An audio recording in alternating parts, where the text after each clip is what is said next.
Bonjour à toutes et bonjour à tous, mesdames et messieurs, j'espère que vous êtes bien installés pour un nouvel épisode d'Histoire sympathique. Aujourd'hui, nous allons faire un épisode avec qui? Avec Ambre Lavandier. Première fois qu'il y a une personne qui apparaît dans mon podcast. Alors, qui est Ambre? Ambre est une artiste caennaise qui a fait un projet avec mon école, un projet pour défendre les oiseaux et les oiselles.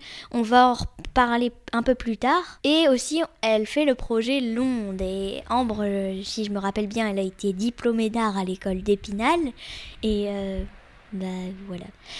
Je vais laisser Ambre parler un petit peu de son travail et de ce qu'elle fait.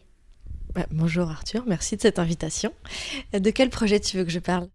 Tu peux parler un petit peu de ce que tu fais, ce que tu as fait un petit peu avec notre école, le projet L'Onde, et tu peux parler aussi de ton métier, en quoi ça consiste, etc.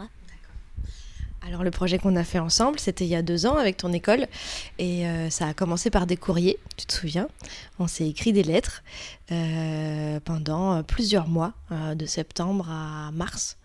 Des grands courriers où on se racontait des choses de nous et aussi parfois on essayait de se parler de choses qui nous touchaient sur un niveau plus politique. Donc voilà, on s'est parlé de plein de choses et puis un jour on s'est rencontrés. Je suis venue à l'école et je me suis installée dans une salle de classe. J'ai mis mon atelier, mes petites affaires et une fois par semaine, je venais faire des choses avec vous. Et chaque semaine, on avançait sur la préparation de ce grand événement qui a été la manifestation des Oisellots.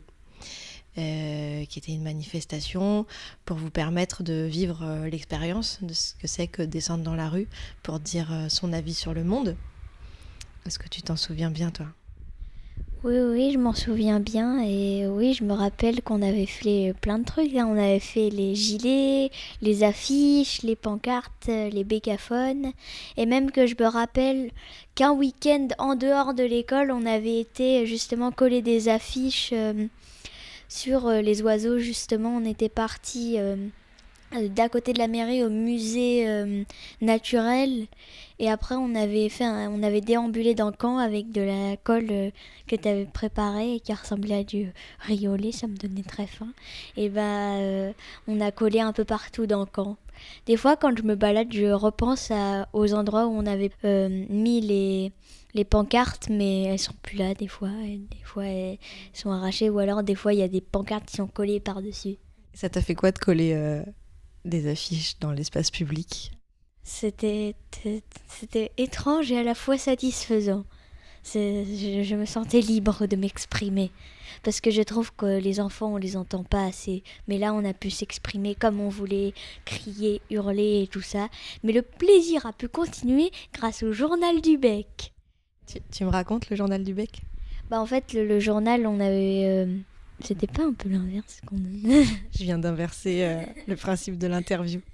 Oui, et le journal, on l'avait fait avec Mathis et Gabriel. En fait, c'était un journal où on parlait de l'actualité, des indignations des gens, parce qu'en fait, tu avais installé dans notre école le bec, qui était une boîte que tu avais fabriquée en bois, une grosse boîte en bois, en forme de bec d'oiseau.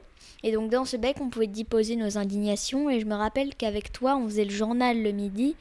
Et on dépouillait le bec et on voyait toutes les indignations qu'il y avait. Et après, on faisait un tas avec toutes les indignations et on sélectionnait les meilleures. Et après, on les planifiait pour le journal, etc. Et moi, je voudrais dire que j'ai trouvé incroyable ce projet du journal du bec parce qu'il est venu uniquement de vous, c'était votre idée. Un jour, vous m'avez mis un petit message dans cette boîte aux lettres en me disant est-ce que tu serais d'accord de nous accompagner sur ce journal et moi, j'ai pas fait grand-chose, vous vous êtes débrouillé extrêmement bien et ce journal, il est super. Tu nous as prêté le matériel et le papier quand même. Parce que sinon, on n'avait pas trop de... C'était la moindre des choses. Et tous vos camarades se l'arrachaient. Oui, c'est vrai que dès qu'on le mettait au kiosque à la récré, pouf, il n'y en avait plus un seul. Mais après, il y en a qui ils ont manifesté contre le journal. C'était une manifestation contre une manifestation.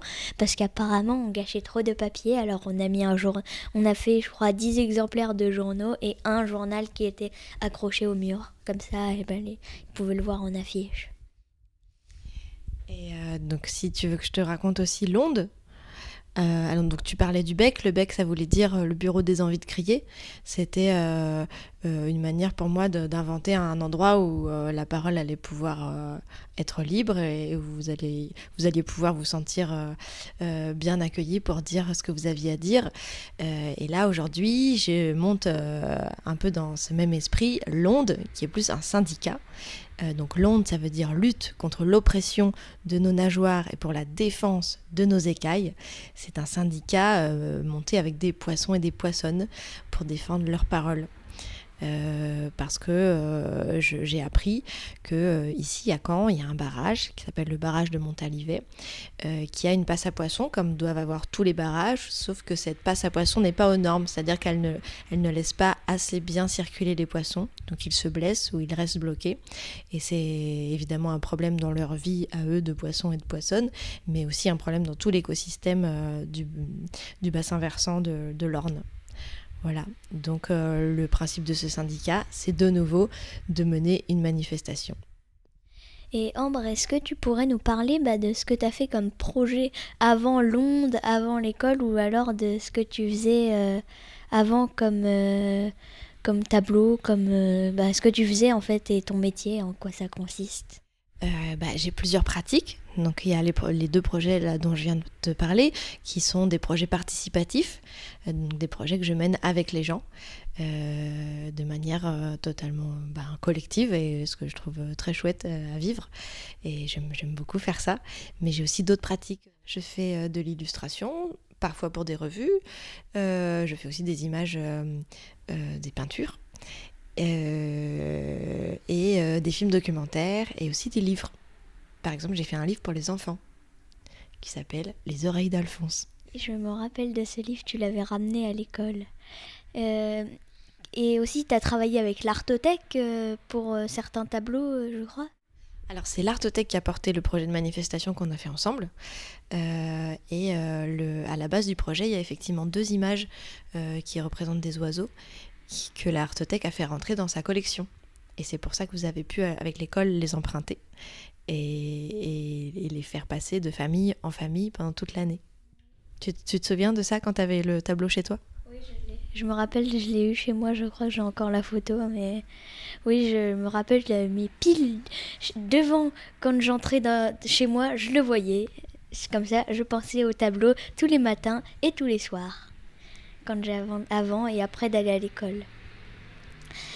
Bon merci Ambre pour cette interview et à très vite. Merci beaucoup à toi.